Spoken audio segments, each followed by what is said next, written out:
Assalamualaikum warahmatullahi wabarakatuh. Salam sejahtera untuk kita semua. Alhamdulillahirrabbilalamin.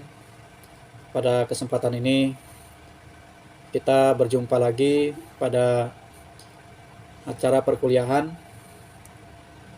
Sebelum kita memulai acara perkuliahan pada saat ini, izin memperkenalkan diri.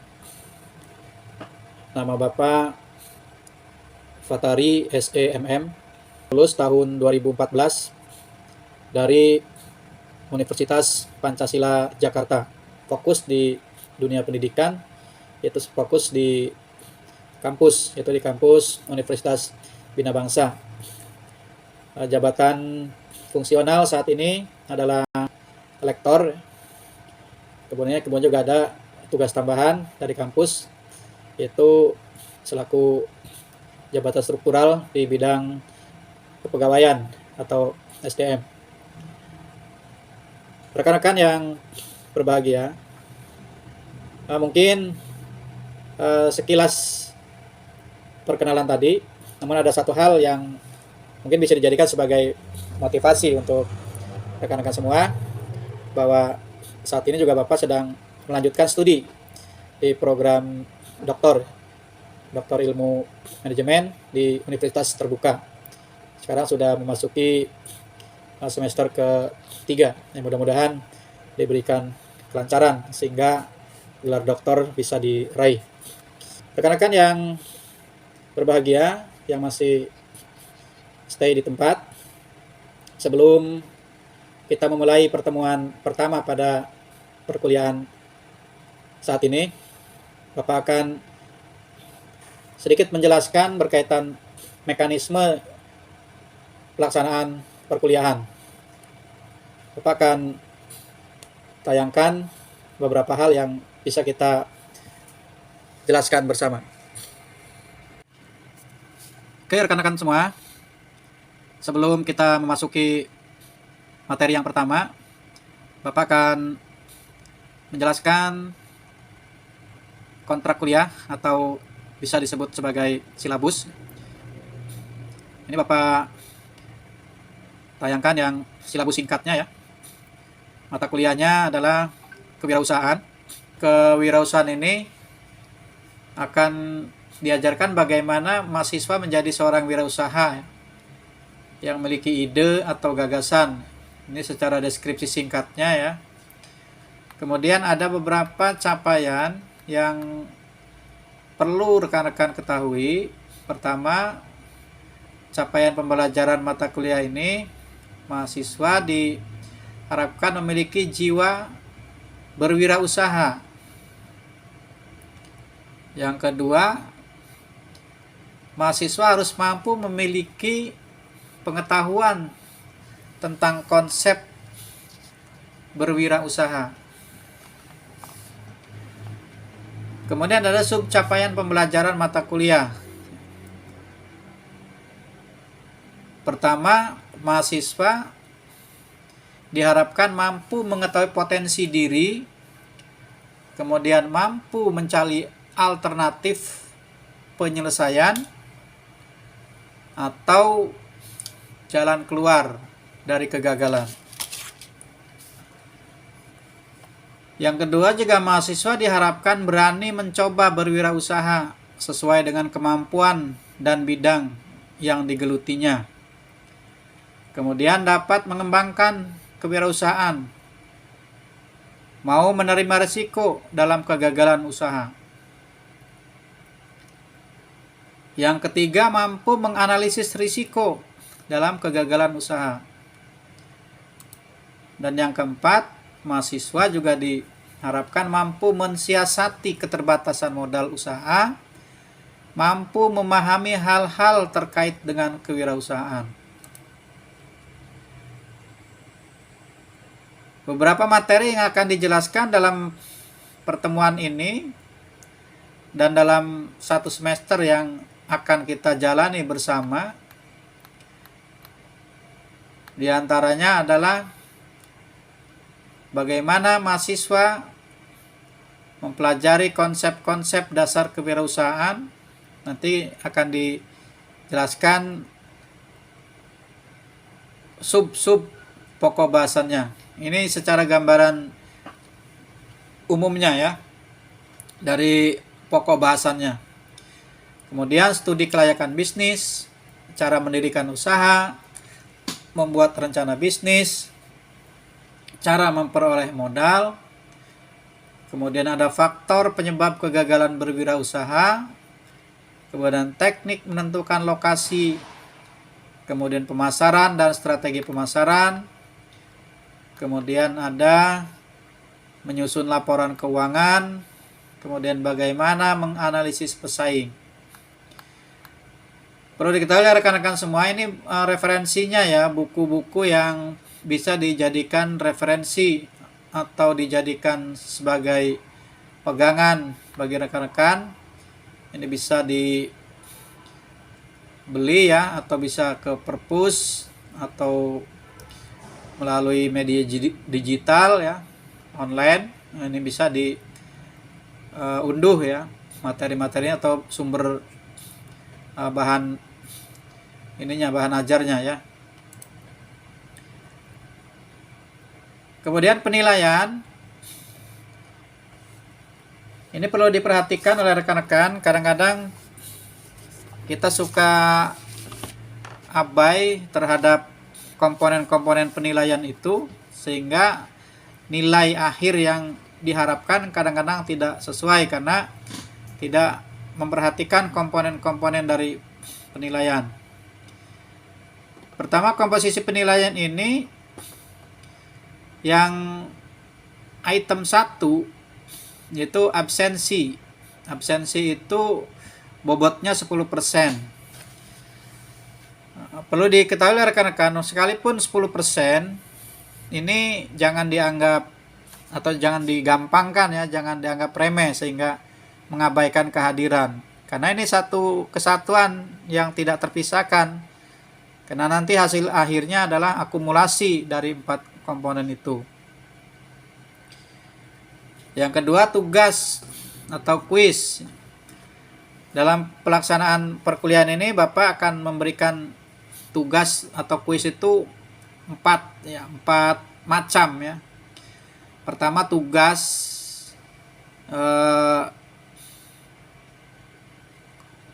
pribadi ya, itu sebelum UTS ya.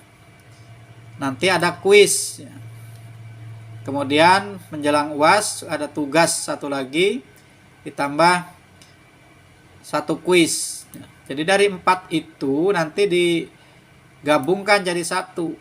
Kalau rekan-rekan mengerjakan keempat-empatnya maka nilainya akan baik.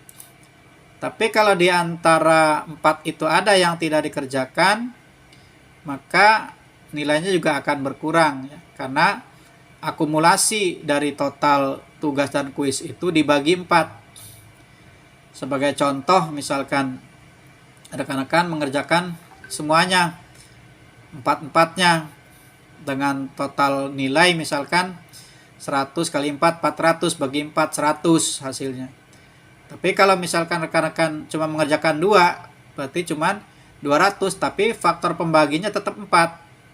Jadi 100 dibagi 4, rekan-rekan cuma dapat 50. Ya, kalau 2 tugas berarti 200 dibagi 4. Berarti dapatnya cuma 50. Jadi bisa diprediksi nilai akhirnya itu akan kecil ya kalau sudah diakumulasi. Jadi ini perlu diperhatikan. Semuanya harus betul-betul dikerjakan ke-4-4-nya. Yang ketiga adalah UTS. Nah, ini sudah menjadi keharusan ya mengerjakan UTS karena bobotnya juga hampir sama dengan tugas dan kuis, yaitu bobotnya 25. Dan yang keempat adalah UAS atau ujian akhir semester. Ini bobotnya sangat tinggi ya, 40%. Sehingga dari semuanya itu diakumulasikan sehingga muncullah angka di bawah ini. Jika rekan-rekan mendapatkan skor di atas 85, maka nilainya akan mendapatkan nilai A. Dinyatakan lulus. Kemudian nilai dengan 70 ke atas sampai 85 itu akan mendapatkan nilai B. Masih tetap dikatakan lulus. Kemudian nilai berikutnya ada 55 sampai 69. Rekan-rekan akan mendapatkan nilai C. Ini masih tetap lulus.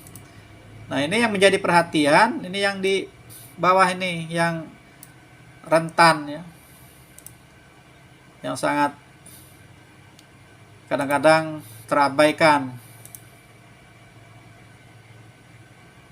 Ini sangat perlu diperhatikan ya. Nah, ini. Apabila nilainya 40 sampai 54 atau kita ambil dari 0 sampai 39 ya. Kemudian 40 sampai 54 itu nilainya D. Kemudian yang satu nilainya E. Nah, ini sudah dipastikan rekan-rekan tidak akan lulus. Ini sekilas tentang penilaian. Proses pembelajaran ini ya, penyampaiannya karena dengan situasi kondisi masih COVID-19, proses pembelajaran ini akan disampaikan melalui media online atau tatap maya. Kita menggunakan Google Meet.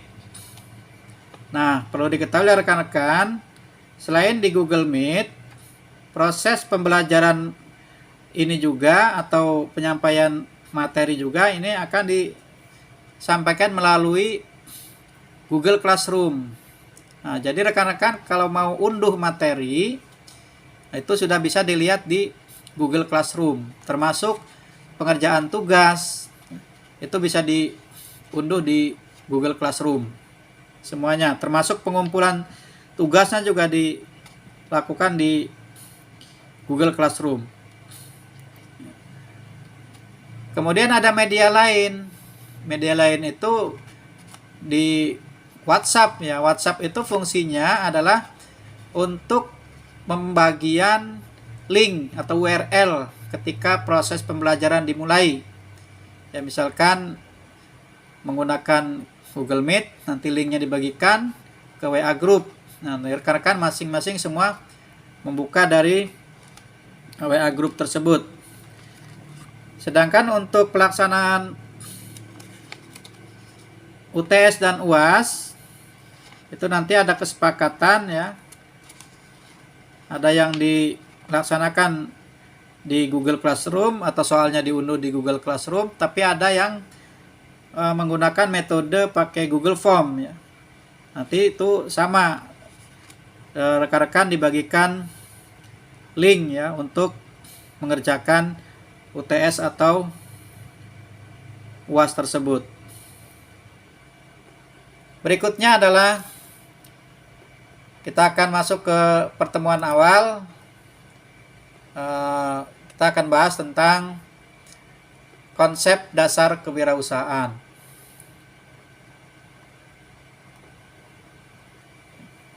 Kita bisa lihat sini.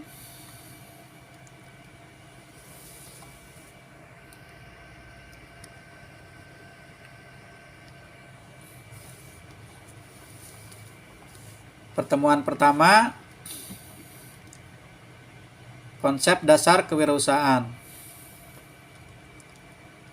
Definisinya adalah bahwa kewirausahaan mereka yang melakukan upaya-upaya kreatif dan inovatif. Kreatif itu banyak cara yang kita lakukan. Inovatif itu bagaimana kita menciptakan pola-pola baru, produk-produk baru, cara-cara baru, dengan mengembangkan ide. Kemudian ide tersebut diramu menjadi sumber daya untuk menemukan peluang dan perbaikan hidup. Kata kuncinya adalah dari kewirausahaan adalah kreatif dan inovatif. kreatif, dan inovatif.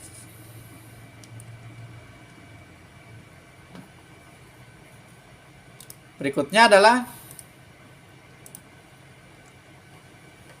kewirausahaan sendiri memiliki pengertian berdasarkan kata-kata ya.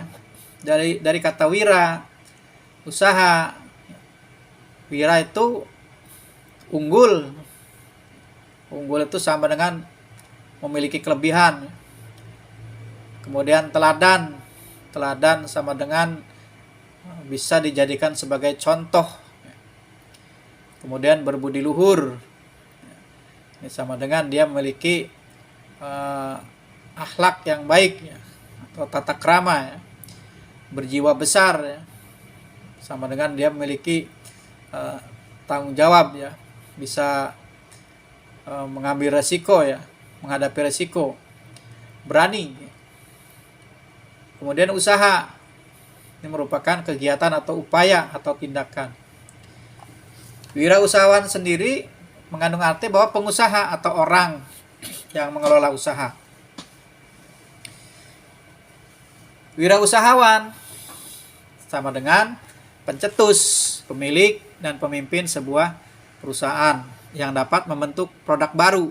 Nah, produk baru itu pengembangan dari inovasi tadi dan peluang bisnis baru, dan berani mengambil resiko. Kenapa dikatakan berani mengambil resiko? Bahwa setiap keputusan yang kita ambil akan ada resiko yang timbul. Maka kalau kita berani mengambil resiko, maka kita sudah dikatakan seorang wirausahawan.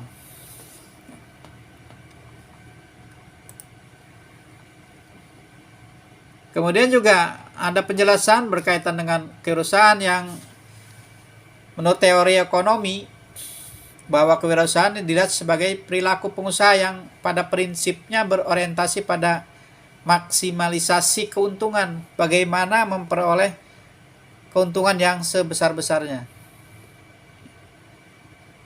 Karena salah satu tujuan berwirausaha kan itu. Tidak ada orang yang melakukan kegiatan usaha tapi tidak ingin mendapatkan untung. Menurut pendapat Schumpeter juga sama, yang menekankan bahwa kewirausahaan dirumuskan sebagai konsep entrepreneur, yaitu wirausaha yang mampu mengembangkan kombinasi baru dari sumber daya manusia. Ini sama halnya dengan tadi, dengan proses inovasi. Kemudian pakar ilmu sosial cenderung mengembangkan sikap hemat, menabung, dan kerja keras. Berikutnya tujuan berwirausaha. Kita bisa lihat di sini ada sekitar 7 poin ya. Pertama, cari keuntungan. Sudah pasti setiap yang berwirausaha yang dicari adalah keuntungan. Yang kedua, meningkatkan prestise. Kemudian kelangsungan usaha keluarga. Kalau sifat usahanya itu bentuknya turun-temurun. Kemudian bebas dari pengawasan, karena ini semua dilakukan sendiri.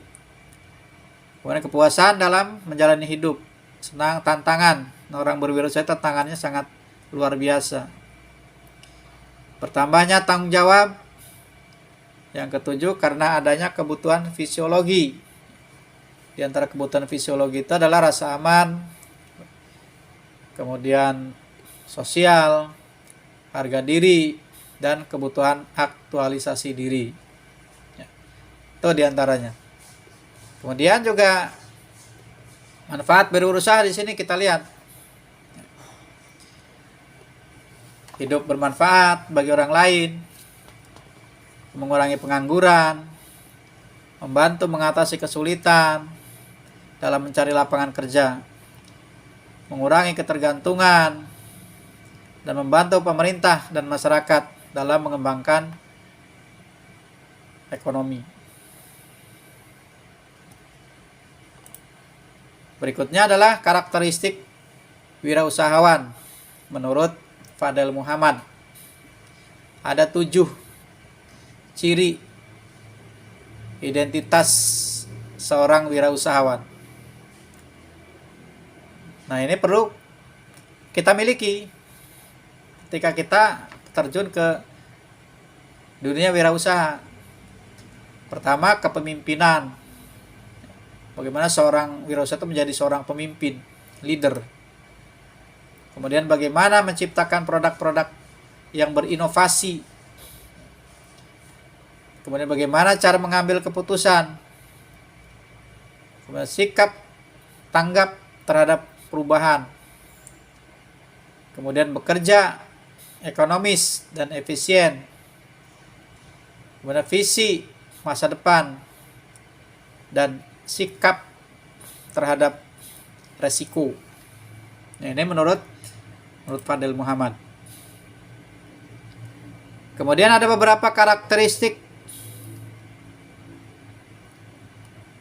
wirausahawan: percaya diri, orientasi pada pekerjaan dan hasil, kemudian siap menghadapi risiko. Yang keempat, kepemimpinan yang baik, keorisinilan, orientasi ke masa depan, dan kreativitas. Nah, di antara karakteristik yang komponen intinya, di bawahnya itu banyak komponen-komponen pengikutnya, ya. Sub-subnya, ya. Percaya diri itu kepercayaan atau keteguhan, ketidaktergantungan, kepribadian mantap, optimis, dan seterusnya.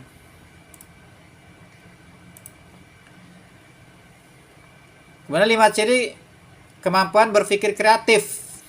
Nah, ini kalau orang memiliki kemampuan kreatif, poin-poinnya adalah: pertama, kelancaran, kemampuan untuk menghasilkan banyak gagasan. Kemudian keluasan, kemampuan untuk mengemukakan bermacam-macam pemecahan atau pendekatan terhadap masalah. Kemudian kemampuan mencetuskan gagasan dengan cara yang asli, tidak klise, apalagi menjiplak. Kemudian penguraian, kemampuan untuk menguraikan sesuatu secara rinci. Dan perumusan kembali adalah kemampuan untuk meninjau suatu persoalan berdasarkan perspektif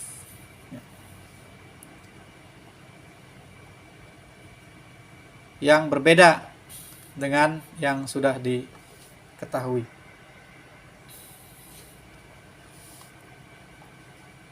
Oke, rekan-rekan semua, untuk pembahasan pertemuan ini kita lanjutkan pada pertemuan berikutnya. Rekan-rekan diharapkan mampu memahami apa yang sudah disampaikan. Demikian yang bisa Bapak sampaikan pada pertemuan ini. Untuk pertemuan berikutnya, rekan-rekan bisa membuat satu resume terkait dengan penyampaian materi yang sudah disampaikan tadi. Demikian, kurang lebihnya mohon maaf. Bapak Iri, wassalamualaikum warahmatullahi wabarakatuh.